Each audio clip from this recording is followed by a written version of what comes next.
All right, this is Paul with the NWNA.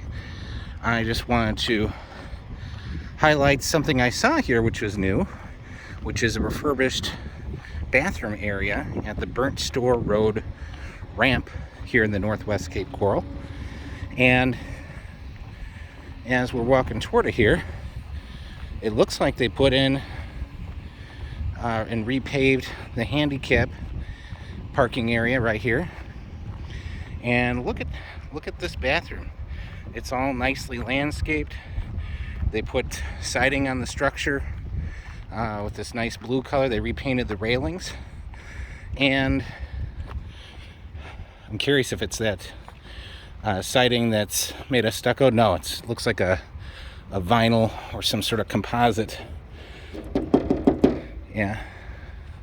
And they put these cool little lamps and this nautical symbol here. But I saw that was new here at the Burnt Store Road ramp, and we got some new little palm trees. Pretty cool.